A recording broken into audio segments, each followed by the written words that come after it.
Hello, my name is Mike, or better known as What's N2. I'm from Ragnar Security, and today I'm going to be showing you my approach to reversing a binary. So I've set up my Linux box here. On the left is a bunch of direct steps that I take in order to go through binary, and on the right is my terminal. So as you can see, we have two files, GDB history, but that's just a text file showing my history on a program, and added protection. Added protection is what we're going to be reversing today. So when I first start this, I'm trying. My first question that I ask is, what am I trying to achieve? And that should be any reverse engineer's fundamental thing. So added protection is from a Down Under CTF, and the goal of any CTF is to capture the flag. So in this case, we are looking for a string that has this, and in here is going to be some text or whatever they put inside here. So we're looking for something like this, so that way we can get the final flag. Now we could check up what kind of file it is or what does it do. So we can figure this out. We can figure out what kind of file it is based on running the file command. And we can see that it's a 64-bit executable. It's dynamically linked, which means that it's referencing shared library files in order to get some of the behavior like memcopy or string copy, string length, things like that. And it's not stripped, which means that there's probably going to be information about what functions are in here. Let's run this program and see what it does. So it prints out the size of the code and it asks us, can we find the flag? Okay, pretty straightforward. We're not going to get any more information about what it does based on running it. So we need to figure out some lower level behavior. So my approach usually is, if I don't need to look at assembly code, I try to avoid it. I look at assembly code as the last step. So some of the commands I like to use, I have it here, strace and ltrace. So let's start by strace. So what this did is it ran the program and was listening for any system calls. So exec ve, access, mmap, read, etc.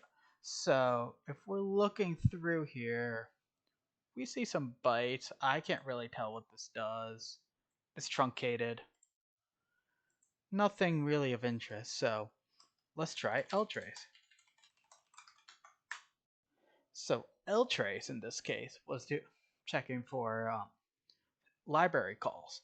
And we can see here that there's a call to fprintf, which is where it prints out the size of code, a memcopy here, and it said, oh, here's the flag.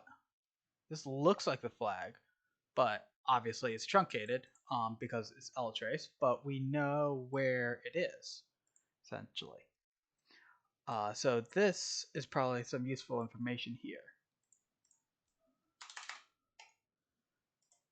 So I'll copy that in. So the next question I'm asking myself is, do I need to disassemble the program? So we know so far that there's a memcopy that contains the flag, and however, are also some bytes in here that we don't know what they are. They're probably weird, some sort of like XOR or something that makes it weird and doesn't give us the flag the way we want it. So the answer to this is yes. But do I need to use something more advanced like a decompiler like Ghidra? I don't think so in this case, because I have the address of the memcopy, I know what I'm looking for, and I know what kind of data it is looking for. I'd rather just go into GDB, simply look at the assembly. I don't need to go through much of the logic, and I just really need to find the memcopy.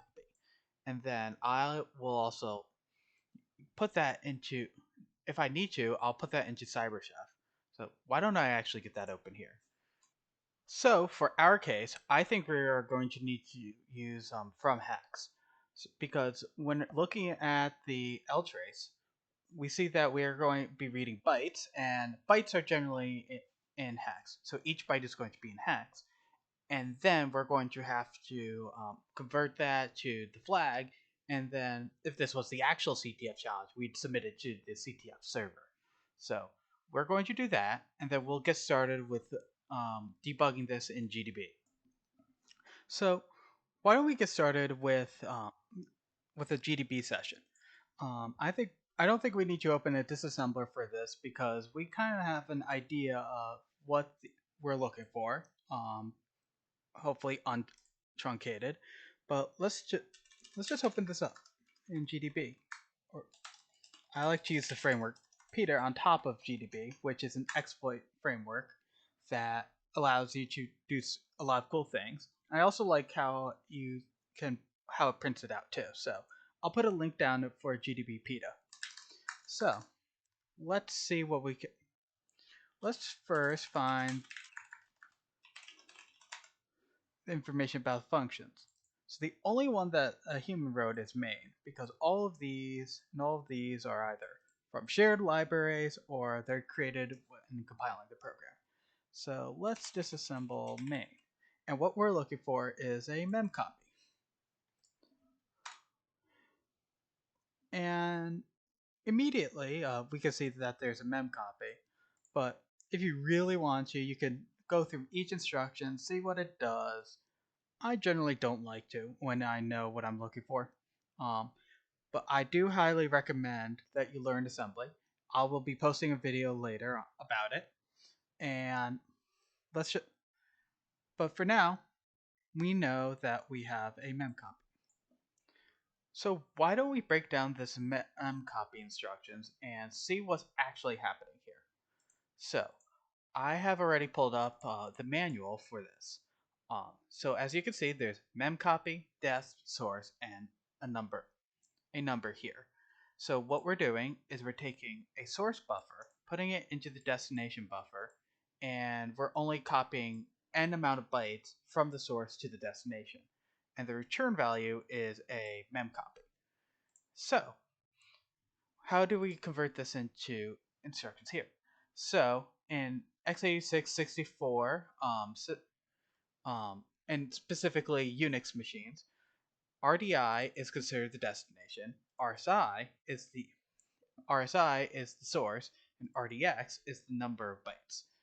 And in this case, what it's doing is getting the size from the stack, it's getting the destination from the stack, and it's getting the source based on this return value of code. It seems like we don't know. Maybe this is just something here, but we'll come back to this later because this is fairly important.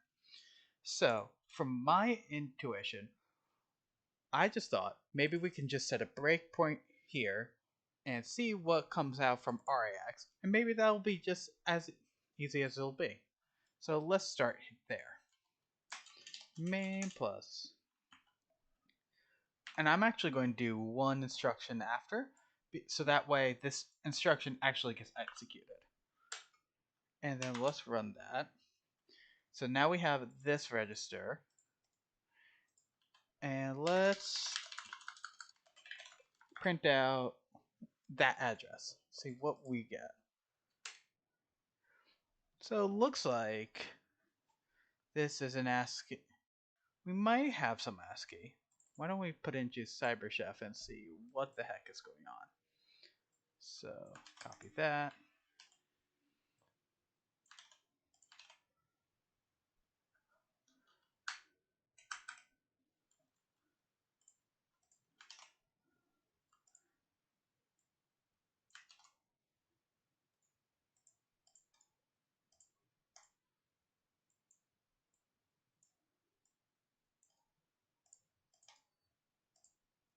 And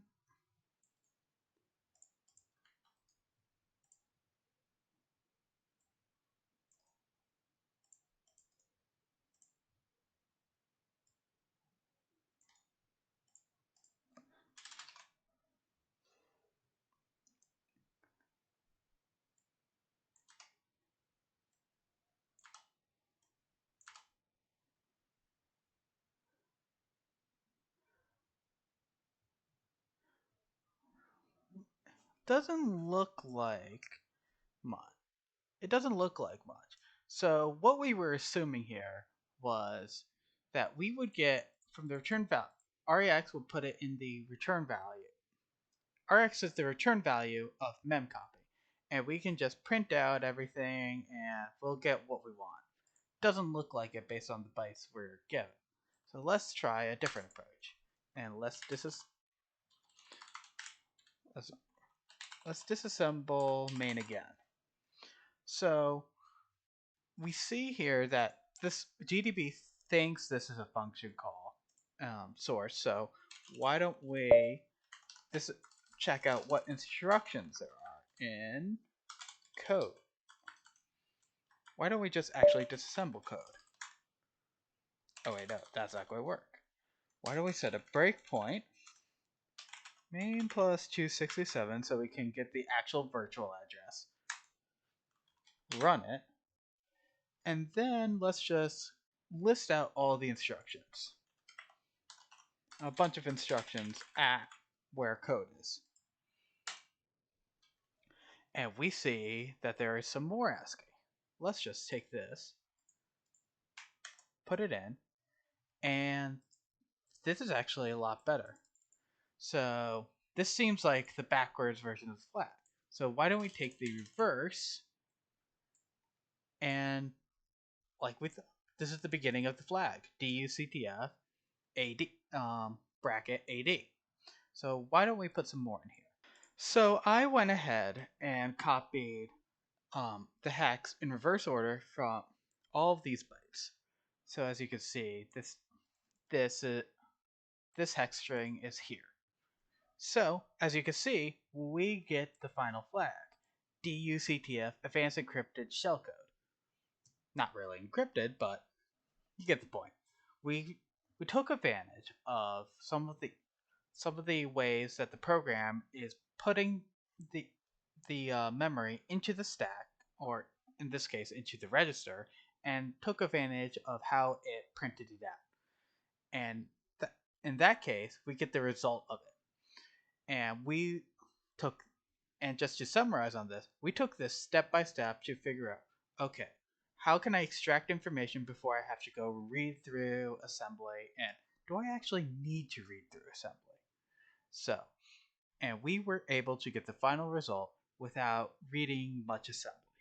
So I want to thank you for taking the time to listen to me talk about reverse engineering. I'm going to put a link to CyberChef, GDB PETA, and all the tools that I use that you need to download.